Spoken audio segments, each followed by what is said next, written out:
Hey, what's up, y'all? It's your girl, LaShonda, LaShell. Thanks for stopping by Loving Me for Me. When I was growing up as a kid, I struggled with me. I struggled with me. Kid you not, I did. I struggled with me because I was just different. I didn't fit in any particular group with the smart kids. I didn't think I was smart enough. With the cool kids, I wasn't cool. Not like that. Like that. You know what I mean? So I didn't have a lane. I didn't have a lane. And that bothered me. It bothered me to the point to where I was like, well, dude, I was, now let's not get this twisted. Everybody knew who I was. But for whatever reason, I didn't fit. So I found myself making alliances with people who was whoever would want to hang with me, whoever wanted to kick it with me, like kick it with me. You know what I'm saying? Those are the people that I clung to. Those were the people who I kicked it with. Those were the ones that I called. I spent my lunchtime with and walked home from school with. Those are the ones that I walked to school with. And one particular day, my mom was just fed up with me. I don't remember what I did.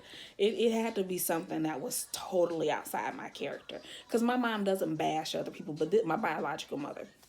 But this particular day, she was fed up with me.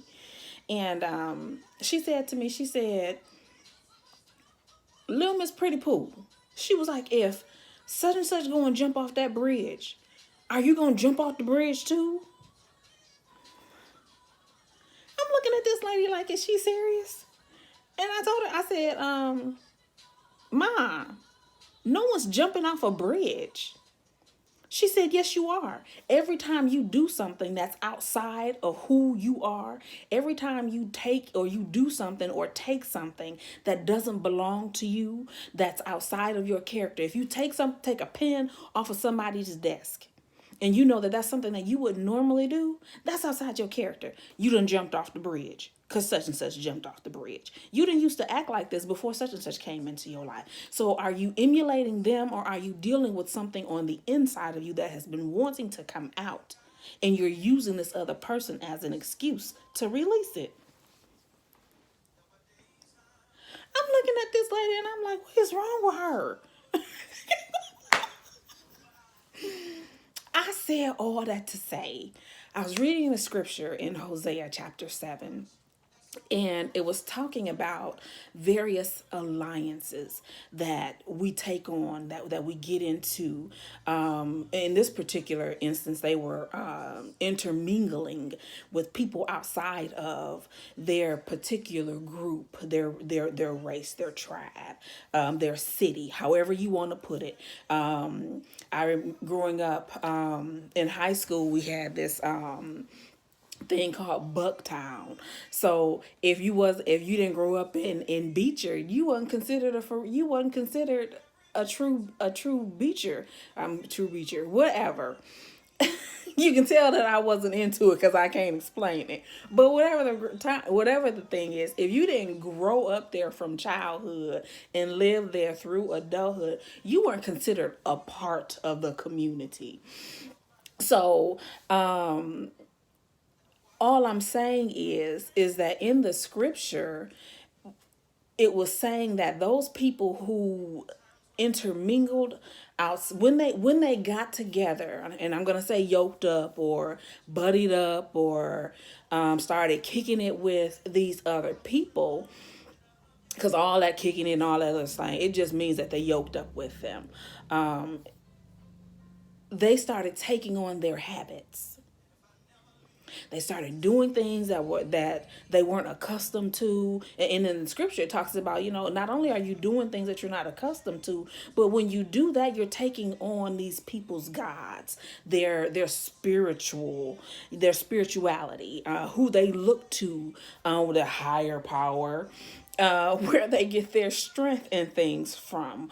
So that's what my mom was talking about when she said, if Are you a leader or are you a follower? Do you make trends, or do you set trends, or do you follow after the norm? She was big on those things. If such and such jump off the bridge, are you gonna jump with them? Is jumping off that bridge any different than stepping off that sidewalk? This is what my mom talked to me, and I'm trying to figure this stuff out. But I get it now. I get it, because she was saying, be true to who you are. And don't just be going off and doing stuff because you see somebody else doing it.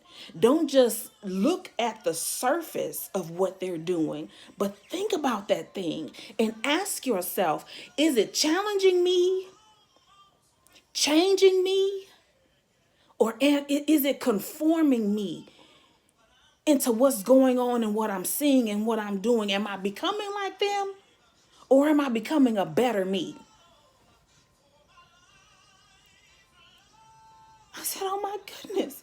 I had to read that. I'm not playing with y'all. I read that entire chapter, Hosea 7. I read it like 3 times because I could not believe it. And not only did these people yoke up and gain and get with their gods and all that other stuff, they turned God the Father, he turned away from them. He said, they're no longer my people. And that's what my mom was talking about. She was saying, you're not, you acting like her. You're becoming like this other girl. You're not my daughter. You're that other woman's daughter. I thought it was harsh. I thought it was very harsh when she said it. It hurt my feelings and I cried. But God rest my mama's soul. I get it. I'm 46 years old, and today the light bulb went off. I talk about all the time being conscious of who we're around, and who and what we're entertaining and allowing into our gates, what we see, think, feel, and smell. These are your gates, your senses. And I talk about those things all the time, but it's amazing at how something so minuscule it has shaped my life, because I no longer think closed-minded.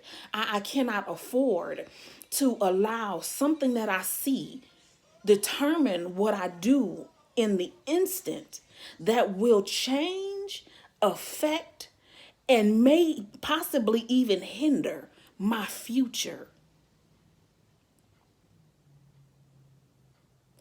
Guard yourself.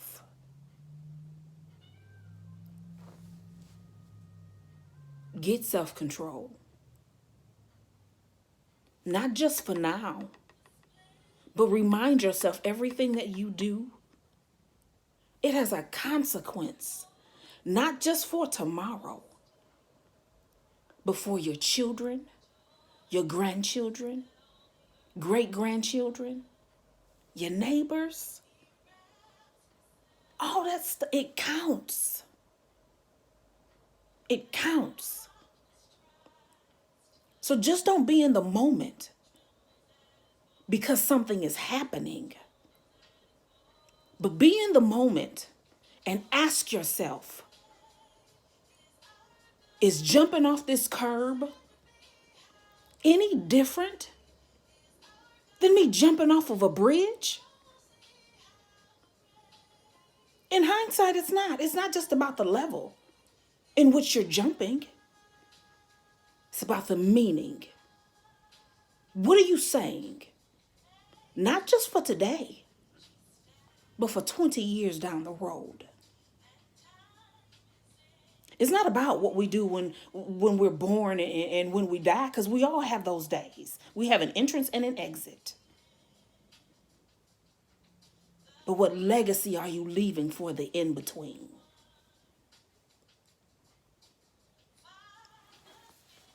It's not just you. Every decision that we make is bigger than ourselves. It's much bigger than the people that we deal with. Can you live with yourself after it's all said and done? Can you look in the mirror and smile and not wonder what's going to come over your shoulders when you walk out the door or how far away from the door you get.